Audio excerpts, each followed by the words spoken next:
అధికారంలోకి రాగానే ధర్నా చౌక్ తెరిచి దొరగడిల లాంటి ప్రజాభవన్ను ప్రజలకు అంకితం చేశామని అన్నారు సీఎం రేవంత్. ప్రజాస్వామ్యాన్ని బతికించామని అన్నారు ఆయన. ఎకరానికి ₹1 పండించిన కేసీఆర్ అసలు రహస్యం ఏంటో రైతులకు కూడా చెప్పాలని అన్నారు. నోటిఫికేషన్లు వేయగానే సరిపోదని కొలువులు కూడా ఇవ్వాలని ఆయన ప్రశ్నించారు. తెలంగాణ రాష్ట్రంలో నిరసన తెలుపొద్దు, ప్రజలు హక్కులను అడగొద్దు అని నిర్బంధాల మధ్య, లాఠీ చార్జీల మధ్యలో, తుపాకీ తూటాల మధ్యలో తెలంగాణ రాష్ట్రాన్ని 10 సంవత్సరాలు నడిపితే ఈ ప్రభుత్వం వచ్చిన వెంబడే ఇందిరా పార్కు దగ్గర ధర్నా చౌక్ తెరిచి ప్రజలారా మీరు ధర్నా చేసుకోండేదని ఉంటే మా ప్రభుత్వం తప్పకుండా పరిగణలోకి తీసుకుంటుందన్నాం. ఆనాడు ఎవరైనా ధర్నా చేస్తే అడిగేవాడు ఉండేనా? ఈనాడు ధర్నా చేస్తే గాంధీ భవన్లో మా పిసిసి అధ్యక్షుడు మహేష్ గౌడ్ అందరిని పిలిపించి ఇందిరా పార్క్ దగ్గరను అశోక్ నగర్ చౌరస్తాల్లో ధర్నాలు చేసిన విద్యార్థులను పిలిచి కూర్చోబెట్టి మాట్లాడిండా లేదా ఒక్కసారి ఆలోచన చేయండి. ఒకప్పుడు దొరలకు మాత్రమే, పెట్టుబడిదారులకు మాత్రమే అనుమతి ఉన్న ప్రగతి భవన్ ఆ గడి ఇవాళ పేదోళ్ళు ఎక్కడ అంటే అక్కడ తిరిగే స్వేచ్ఛ వచ్చింది. వాళ్ళు విజ్ఞప్తులు ఇచ్చే మా చిన్నారెడ్డి గారు తెలంగాణ ఉద్యమకారుడు వాటిని పరిష్కరించే బాధ్యత తీసుకున్నాడు. తెలంగాణ రాష్ట్రంలో 10 ఏళ్ళు వాళ్ళు చెయ్యలేంది 10 నెలల్లో మనం చేసింది.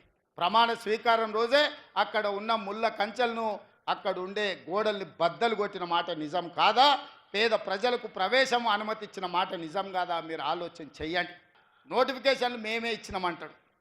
అన్నీ ఉన్నా అల్లు నోట్ల శనున్నాయని హరీష్ రావు గారు, నువ్వు నీ మామ కలిసి నియామకాలు చేపట్టినుంటే మాకెందుకు వస్తుండేనాయా?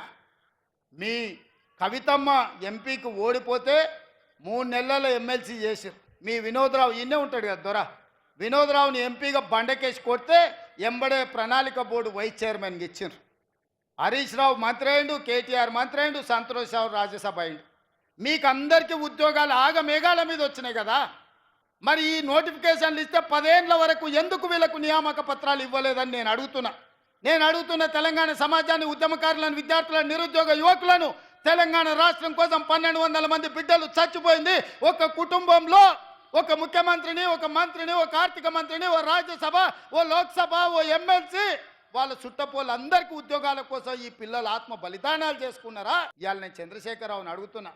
మీరు ఉద్యమకారుని అంటారు, తెలంగాణ సాధించినోని అంటారు, 80,000 పుస్తకాలు చదివినోని అంటారు, నీ అంత మేధావి లేడంటారు. అన్ని కరెక్టే ఉన్నాయి. కానీ ఈ మేధావికి ఈ ఇంగిత జ్ఞానం అనేది 5 సంవత్సరాలకు ఎన్నికైన ప్రభుత్వం ఆ పిల్లల్ని పని చేయనిద్దాం, నా అనుభవంతో వాళ్ళకు కొన్ని సూచనలు ఇద్దామని ఎందుకు ముందుకు వస్తలేడని నేను అడుగుతున్నా. రండి చంద్రశేఖరరావు గారు, శాసనసభకు రండి, మీ అనుభవాన్ని తెలంగాణ ప్రజలకు పంచండి. 1 ఎకరాకు ₹1,00,00,000 వ్యవసాయంలో ఎట్లా సంపాదించవచ్చో వ్యవసాయ క్షేత్రాలు, రైతు వేదికలు ఉన్నాయి, లైవ్ పెడతాం. మీరు రాండి, ఆ ప్రజాభవన్ నుంచే మీరు విశ్లేషించండి. మీ మేధావితనంతో ఎకరాకు ₹1,00,00,000 ఎట్లా పండించవచ్చో చెప్పండి. ఇవాళ కాంగ్రెస్ పార్టీ కులగణను 95% పూర్తి చేసుకున్నది. కులగణనలో ఎందుకు చంద్రశేఖరరావు, హరీష్ రావు, తారక రామారావు పాల్గొంటలేడని నేను అడుగుతున్నా. మీరు బీసీ వ్యతిరేకులా, బీసీ ద్రోహులా? మీరు ఈ రాష్ట్రంలో లేరా? మీరు పదవులు అనుభవిస్తలేరా? ఆ బీసీలతో ఓట్లు వేయించుకోలేదా? ఈరోజు ప్రభుత్వం అధికారికంగా కులగణన చేపడుతుంటే బీసీ జనాభా ప్రకారం, దామాష ప్రకారం నిధులు ఇవ్వాలి, అధికారం ఇవ్వాలి, వాళ్ళ రిజర్వేషన్లు పెంచాలని కులగణన చేస్తుంటే ఎందుకు చంద్రశేఖరరావు గారు, హరీష్ రావు గారు, తారక రామారావు గారు, సంతోష్ రావు గారు, వినోద్ రావు గారు కులగణనలో పాల్గొంటలేరు?